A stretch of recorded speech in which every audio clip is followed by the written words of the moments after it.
Les voy a hablar de dos criaturas espectaculares y maravillosas que tenemos el privilegio de tener en nuestros ecosistemas de la Orinoquía y la Amazonía. Son el delfín rosado y el delfín gris, pero el delfín gris de río. Estamos hablando de delfines de río porque estamos en el mes de los delfines de río.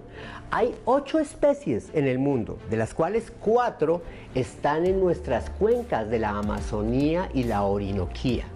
Los delfines, aunque viven en el agua y nadan en el agua y tienen aletas y parecen pescados, son mamíferos, primos nuestros, o sea que se reproducen como nosotros, copulando, y tienen a sus crías durante un periodo de gestación dentro de la bolsa con el líquido amniótico, en la placenta, y los entregan al mundo a través de un parto, como nosotros, y les dan teta. Son mamíferos como nosotros y son de sangre caliente, son como nuestros primos en los ríos.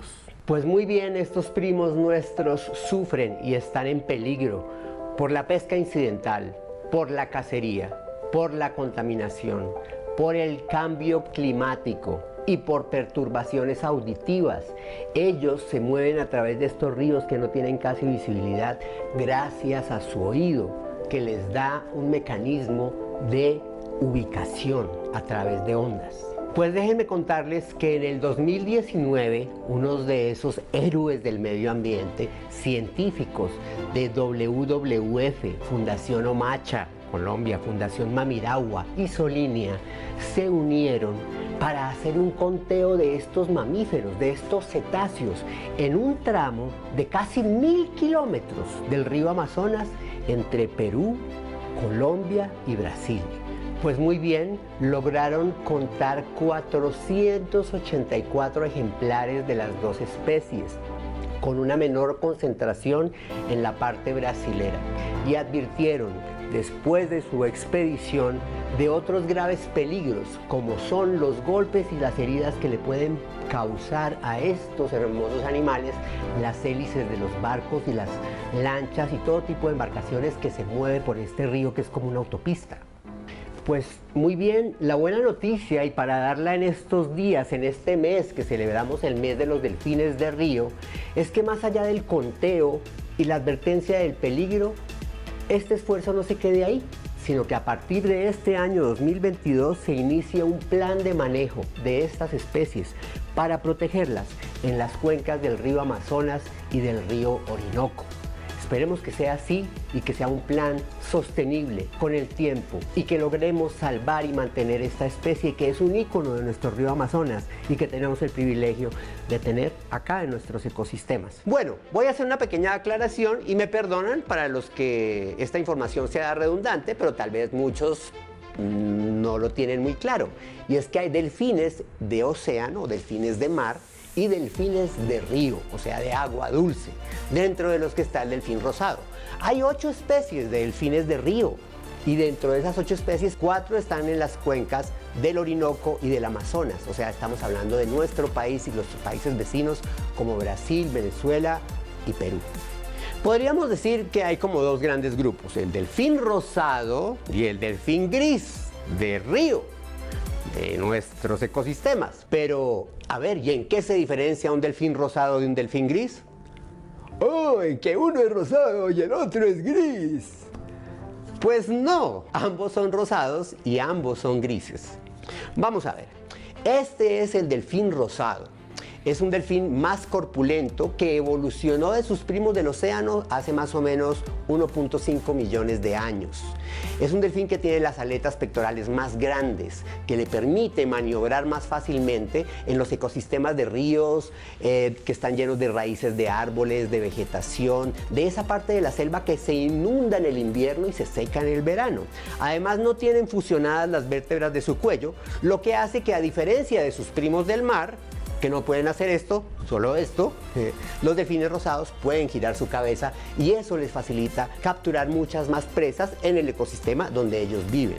Sin embargo, no son exclusivamente rosados, son rosados y son grises o una combinación del rosado y el gris, pero para distinguirlos, digamos que de una manera más precisa, su trompa más alargada, la forma de su cabeza, es un delfín más corpulento, más grande. Su nombre científico, Inia geoffrensis. Y de otra mano tenemos al Sotalia fluviatilis. No sé qué querrán decir exactamente los nombres científicos, pero ese es el delfín gris de río, que sin embargo no es exclusivamente gris. ¿Ven tan lindo de esta foto? Si ven que tiene como la pancita rosada, entonces también pueden ser rosados con gris o solo gris, varía un poco el color, pero definitivamente es muy fácil identificar las diferencias por su forma.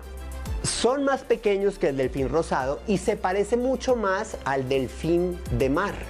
Si ustedes lo ven, es casi parecido al delfín que espero que no hayan visto en los acuarios, porque eso es una cosa que ya no se debería hacer, tener a estos animalitos inteligentes sufriendo en esos cautiverios, pero de pronto sí en videos o películas o inclusive en notas que yo he publicado aquí.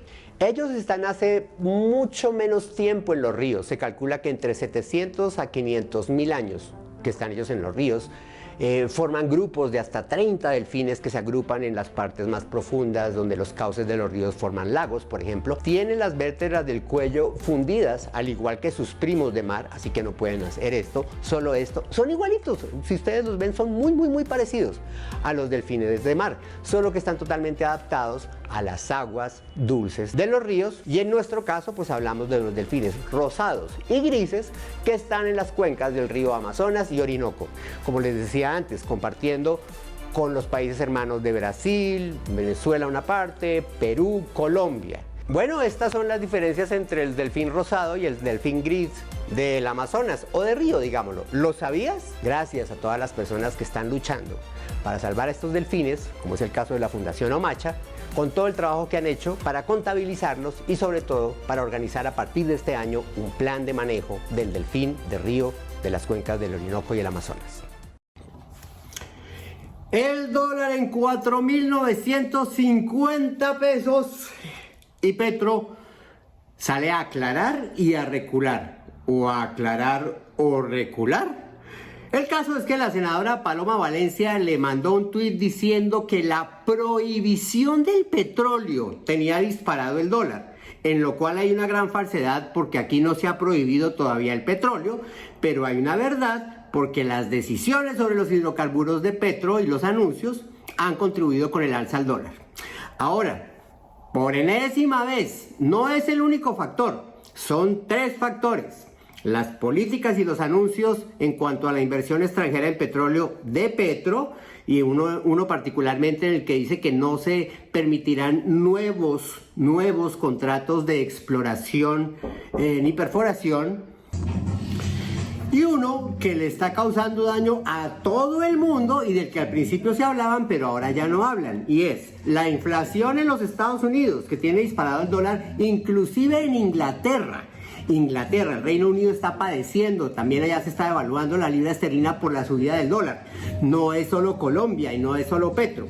Y la guerra en Ucrania, que mientras siga disparará los precios del petróleo y hará que suba el dólar. O sea que son tres factores, pero ya aquí no hablan de tres factores, sino solo hablan de uno. Entonces tuvo que salir el señor Petro a decir en su Twitter que no, que aquí se mantienen los contratos de exploración y de perforación y de todo esto del petróleo, que se respetan, que no se ha prohibido el petróleo y que se respetan los contratos que están hechos.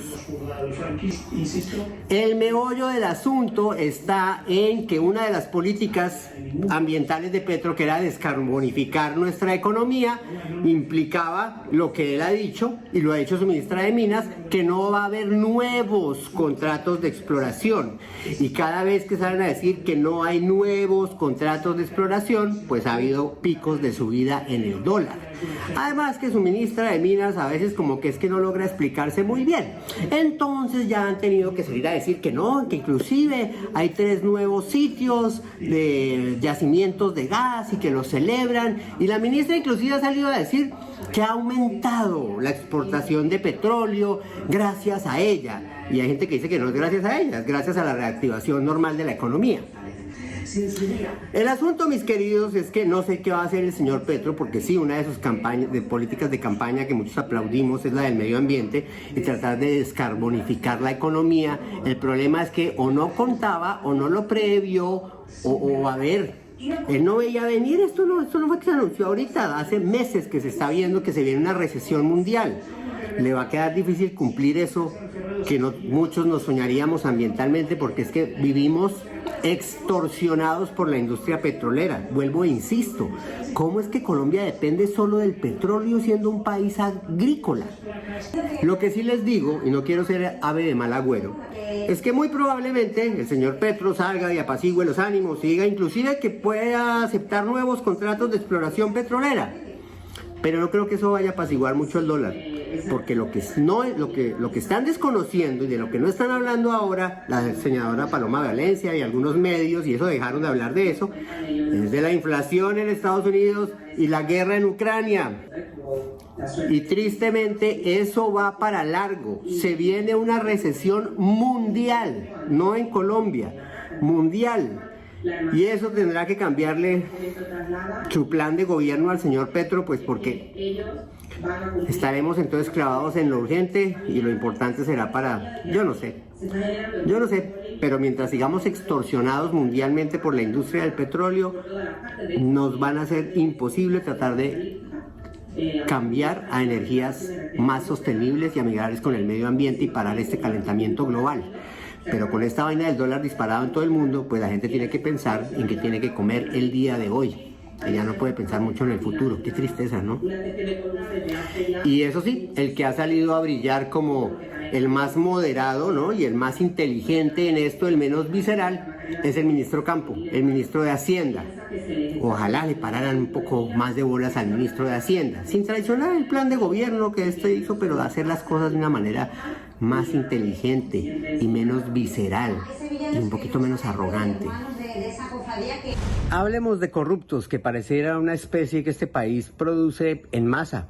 Como que producimos más corruptos que vacas. ¿Saben quién acaba de quedar libre? El famoso fiscal anticorrupción, preso por corrupción. El señor Gustavo Moreno, enredado por todo ese cuento del cartel de la toga y por, eso de las negociaciones que estaba tratando de hacer con otro corrupto, el señor Lyons. Bien, el señor ha cumplido 4 años de los 5 que se le dieron de condena, entonces pues ya va a quedar libre. Si ven, es que acá la corrupción paga, se no paga mucho de cárcel y sale y ahí tiene esperándolo el botín, si es que este señor lo tenía. Y hablando de corruptos, adivinen quién vuelve a hacer noticia. No, esto ya sí es que es nada. El señor zar de la corrupción, Emilio Tapia, que como les contábamos, además de que estaba enredado en lo de los 70.000 millones de centros poblados, ahora resultó también metido en lo de Emcali. Pero el señor acaba de mandar una carta a decir que eso de Emcali no fue que a él lo agarraron, sino que él sapió, que antes debían darles las gracias, que él fue el que llamó a denunciar. O sea que habría hecho lo mismo que hizo en el cartel de la contratación, que fue que cuando se vio agarrado, él salió de primeras, sapió a todos los demás y le dieron beneficios. Creo que aquí estaba tratando de hacer lo mismo, entregar a algunos de los de Emcali, me imagino que para salir bien librado con su sentencia con lo de centros poblados. O sea, el tipo es que es malo para un lado y malo para el otro, pero como que le funciona. Ahora, ¿en qué irá a terminar esta vaina? ¿Le irán a dar beneficios otra vez? Yo me imagino que si la gente reincide no se los merece, ¿no? Insisto, este man que tiene tentáculos en todo lo de la corrupción en Colombia debería tener una condena ejemplar. Hay que recordar que el señor ha denunciado a la exministra Budinen, que yo no creo que sea deshonesta, pero sí es como... ¿no? Y las denuncias que él le tiene la podrían llevar hasta 6 años en la cárcel. Dice que por culpa de ella es que no salió bien el proceso licitatorio y todo lo de centros poblados. Pero también hay que recordar que ya se ha demostrado que con el anticipo que recibió el señor Emilio Tapia, lo que hizo fue comprarse unos bienes ostentosos en Miami. Es que el man de verdad sí, este señor no tiene medida. Qué campeón, qué champion. Lo que les digo, nos va a tocar abrirle un programa solo dedicado a él.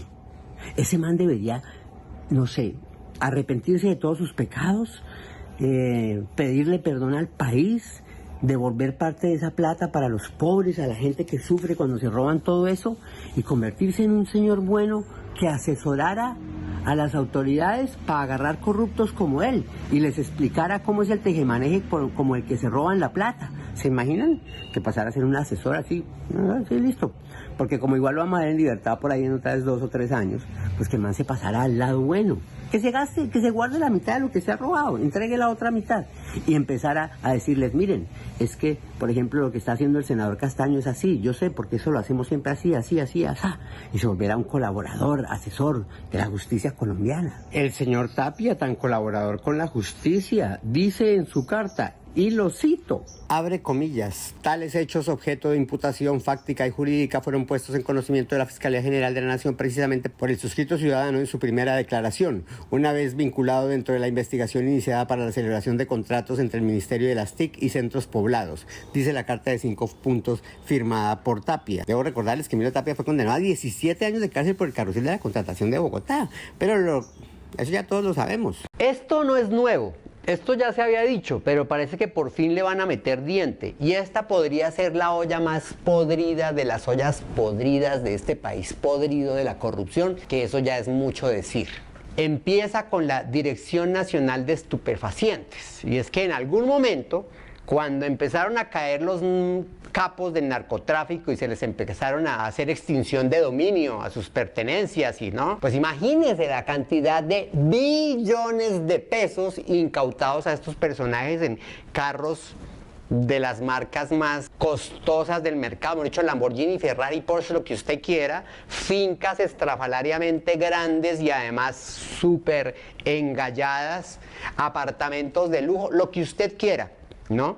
Y se buscaba a través de las leyes que se hicieron, entonces que estos bienes incautados al narcotráfico, pues, a ver, se pudieran entonces vender en subastas públicas y utilizar el dinero en algo útil. Pero claro, ¿qué es algo útil en este país de corruptos? Que se apoderaron de esa Dirección Nacional de Estupefacientes, se dieron las mañas para quedarse con ellos políticos corruptos, los mismos narcos, testaferros, mejor dicho, armaron una mafia como para competirle a las mafias a las que les estaban decomisando todo eso, porque es que de verdad que este país está lleno de personajes que son como el rey Midas, que todo lo que tocaba lo convertía en oro, pero no, aquí existen unos, no sé cómo llamarlos, que todo lo que tocan lo pudren, son peores que los narcos.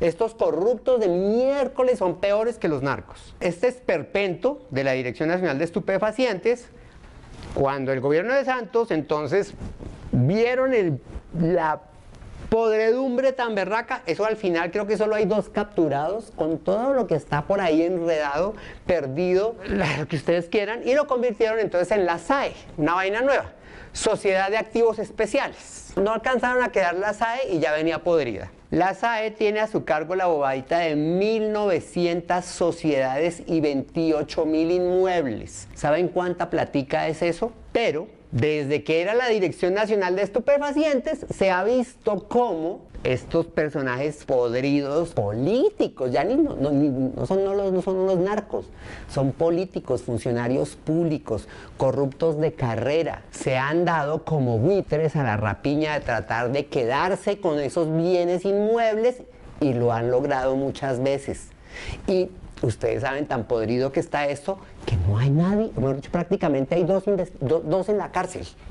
Pero es que aquí en Colombia no pasa nada, porque más de una vez salieron a lo que se debería hacer, que era subastar estos bienes, y entonces gente dijo, bueno, listo, vamos a participar en esa subasta, de pronto podemos hacer un buen negocio y comprar un bien esos extinto por lo que vale y ya hago ahí una inversión, pero resulta que después de que hacían su inversión, empezaban a meterles trabas de todas partes, finalmente, mejor dicho, perdían su plata, los robaban y los bienes quedan en manos ¿de quién? De toda esta sarta de corruptos. Imagínense, con esta devaluación del peso colombiano y el aumento del valor del dólar, debido precisamente a la inflación en los Estados Unidos que está afectando a todo el mundo. Hoy el dólar casi que llega a los 4.800 pesos. ¿Para dónde vamos?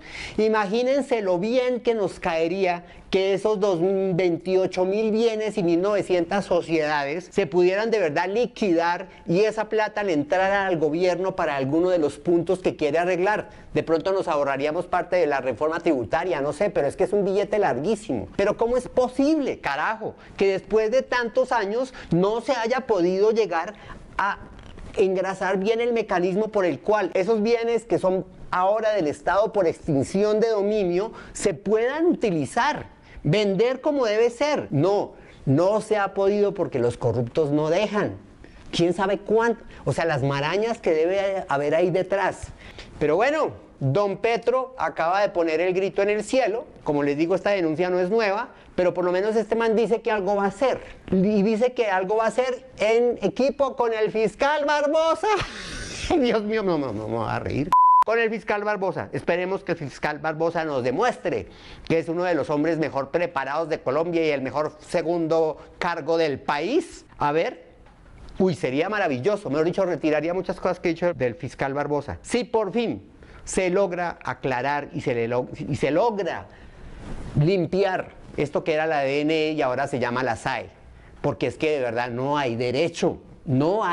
Es que yo ya no sé ni qué decir. Cada día uno denuncia una caja más grande que la siguiente y es como que esta vaina no tiene límite. Dicen, creo que era Einstein, que decía que lo único que no tenía límites, además del universo, era la estupidez humana. Bueno, yo le agregaría que el universo, la estupidez humana y la corrupción en Colombia no tienen límites. A ver cómo le suena esta noticia. Cazador muere embestido por el pobre animal al que quería matar.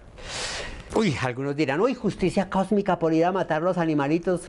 Yo no creo que uno debería alegrarse de la muerte de nadie, pero lo más paradójico de esta noticia no solo eso, sino que según lo que estoy leyendo acá en la nota del periódico El Tiempo, es que el señor que terminó muerto por un búfalo, que era lo que estaba cazando, era el presidente de la Federación Mexicana de Caza, el señor Mario Alberto Canales Najar. Le disparó a un búfalo a 30 metros. ¿En dónde? ¿En África? No, en Entre Ríos, en Argentina. ¿Cómo resulta? Yo no he podido saber si el búfalo era africano o asiático, porque hay varias variedades, pero ¿cómo resulta un búfalo en Entre Ríos, Argentina? ¿En un coto de caza? No sé. El señor tuvo una muerte terrible, parece que le partieron las costillas, le rompieron el esternón y colapsó finalmente mientras trataban de trasladarlo a un hospital. Y como es en una zona tan agreste y afuera donde tenían esta reserva de caza, pues no tenían cómo llegar los carros y al señor tuvieron que sacarlo en una camioneta.